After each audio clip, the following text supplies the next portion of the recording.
Let's move on with the show now. Leave football and talk tennis. On Monday, Maria Sharapova made a stunning revelation. She says, look, I tested positive to drugs I used at the Australian Open. What was this drug? Meldonium. She says she's been taking this drug since 2006. No issues. Until this year, in January, WADA looked into that drug called meldonium. They said, no. It's going into our list of banned substances. Mariah didn't know. They told her about it, but she didn't click on that attached file to read about the drug called meldonium. Yemi, the inventor of this drug, yes, Ivas Calvis, is talking tough. He says, ban these drugs, athletes will die. You said you're making a big mistake.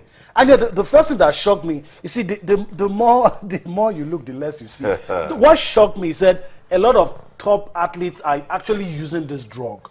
That if proper checks are conducted, we will discover. But he said something else that's equally important, and that you have said, that look, it's a mistake in the first place to ban this drug, because this drug helps athletes. He talked about how their heart rate beats faster, the energy they expend, and all of those things. They are not machines, and we expect superhuman efficiency from those guys, and it is drugs like this. He said this drug was a breakthrough for Latvia, when Latvia was under the Soviet Republic. And another interesting thing for me, Austin, he says there are political reasons behind this, that this drug shouldn't have gotten into WADA's banned forbidden substances.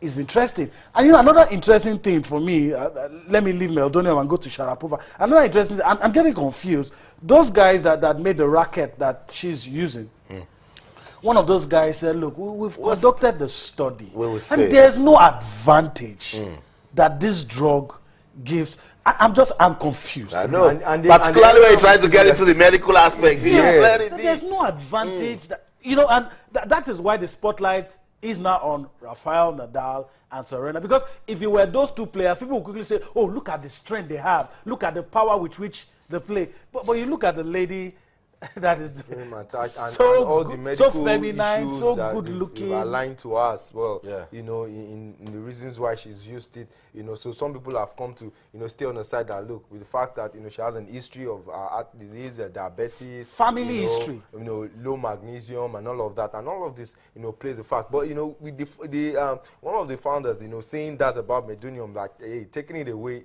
athletes, man, come on, these guys are not machines. They need some kind of supplements to get back and be in full, you know, throttle. Let's not forget that athletes too have, these tennis players have been complaining in time past about the schedule, you know, of how many matches they need to play, you know, in a season. So it's really tough, and they need, you know, at least something, you know, to get them, you know. Unfortunately, this came in, you know, and now is the... Don't take what WADA does not want to Yes, that's what I'm not saying. I'm not encouraging it. I know. I get where you're coming from. Okay, that's it. So much coming out of Maria Sharapova's revelation on Monday.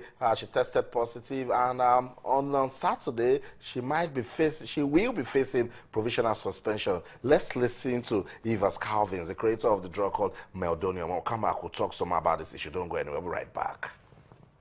Quite sure that a lot of athletes of the top level are using mildronate, and they should use mildronate to protect themselves in case of overloading.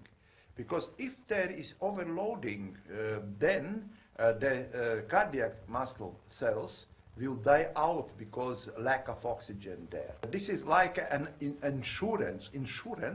The sportsman will not die on the field. If Sharapova would not use the mildronate for 10 years, probably she would be stressed to discontinue her career 5 years ago or 4 years ago. This is not an increase in performance, but an insurance. If you will go over the border of allowedness, you still will be kept healthy. Okay, so that's the Latvian, and he says, look, this drug has been in the market for 32 years, you know, as a self-protective agent, and now suddenly it's forbidden. But that's the story. It doesn't make you stronger, according to him. It just ensures your life. That's right. You know, more revelations. But the endurance thing too is a theory, you know, most people have held on to, you know, because of what it does. You know, yes, some of these drugs directly, you know, don't have that implication, but on the secondary level, you know, they have some benefits, which, you know, is what they've been able to prove, you know, for what in the sense of it. That's why they're saying, hey, this drug has to be banned for athletes playing the game, because it gives them undue advantage, you know, on some points, on some level. I know I can start asking Femi Oyemi to start breaking down the drug meldonium. So right now we're being joined by a medical practitioner, Dr. Dr. Bojuoye joins us now to take a look at all of this Sharapova's issue and that drug called meldonium. Good evening, doctor, and welcome to the program. Good evening. How are you? Well, I'm super tonight. No meldonium in my system. I'm doing great. Maria Sharapova, this meldonium of a drug, all of this revelation coming out. What's your take on it? Well, meldonium was actually created as an anti-ischemic drug to help protect the heart from dying. But it has other advantages that it helps. It makes you tolerate exercise. I think where the issue with her is that she's been now found out that it can enhance performance by making you tolerate exercise a lot better. Now, as a medical doctor and someone that has been following this issue, do you think Maria Sharapova understood that this drug can actually enhance her performance? Well, the story is not for her to understand. It is for our medical team to be able to understand and be able to inform her. She's responsible for whatever she takes inside herself. So if she doesn't ask enough information about what she's taking, then it's our problem. It's our fault. It's basically, when it comes to doping, whatever you found inside your system is your problem, not any other person's problem. So that's why they always give them an advantage for you to be informed about everything you put into your system. Dr. Bukola, the creator of the drug, Evers Calvins, says it's too harsh. What WADA has done is too harsh. That a drug that has been in the market for 32 years and helping a lot of athletes. He says it's unfair. You think he has a point? Let me explain something to you. There are so many things. If you go back to the history of the designer drugs, it took WADA, somebody like an informant, to let them know. You see, there are people coming up with new things every day. People doing, a lot of more companies are putting a lot more money into research of getting better performance enhancing drugs. But they have limited funds to be able to get. So it's only based on information and things. If she has been taking it for 10 years, there's a way to find out. They're taking samples from her for the last 10 years, and she has a sample B.